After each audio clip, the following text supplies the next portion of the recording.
നമസ്കാരം. ജനശബ്ദം ന്യൂസിലേക്ക് സ്വാഗതം. ബൈക്കിന് സൈഡ് നൽകിയില്ലെന്ന് ആരോപിച്ച് റിട്ടയർഡ് പ്രൊഫസറുടെ മൂക്കിന്റെ പാലം ഇടിച്ചു തകർത്തു. സംഭവത്തിൽ യുവാവ് പിടിയിൽ. മോട്ടോർ സൈക്കിളിൽ വന്ന യുവാവിന് കടന്നുപോകാൻ സൈഡ് നൽകിയില്ലെന്ന പേരിൽ കാർ തടഞ്ഞ് അസഭ്യം പറയുകയും കയ്യിൽ ധരിച്ചിരുന്ന വളകൊണ്ട് മൂക്കിലും വലതു കണ്ണിന് താഴെയും ഇടിച്ച് പരിക്കേൽപ്പിക്കുകയും ചെയ്തു. അക്രമത്തിൽ മാവേലിക്കര ബ്ലോക്ക് ഓഫീസിന് സമീപം താമസിക്കുന്ന കല്ലുംപുറത്ത് കൊട്ടാരത്തിൽ വീട്ടിൽ ആന്റണി ജോർജ് 62 ഗുരുതരമായി പരിക്കേറ്റു.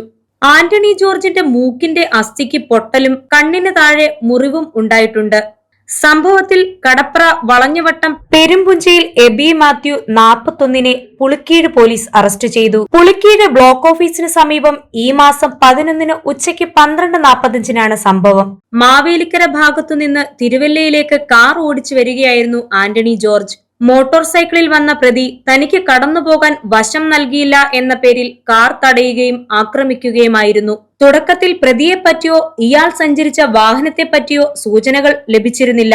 എസ് ഐ കെ സുരേന്ദ്രന്റെ നേതൃത്വത്തിൽ നടന്ന അന്വേഷണത്തിൽ CCTV ദൃശ്യങ്ങളും മറ്റും പരിശോധിച്ച് തെളിവുകൾ ശേഖരിച്ചു. CCTV ദൃശ്യങ്ങളിൽ നിന്ന് പ്രതി സഞ്ചരിച്ച വാഹനത്തെക്കുറിച്ച് സൂചനകൾ ലഭിച്ചിരുന്നു.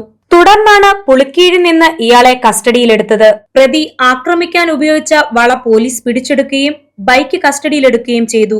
അന്വേഷണ സംഘത്തിൽ SI K Surendran, SI Kuruvila, ASI Rajesh, CPOമാരായ അനീഷ്, രഞ്ജു, വിനീത്, രജീഷ്, സുജിത്ത് എന്നിവരാണ് ഉള്ളത്. കോടതിയിൽ ഹാജരാക്കിയ പ്രതിയെ റിമാൻഡ് ചെയ്തു. News bureau, Pathanamthitta.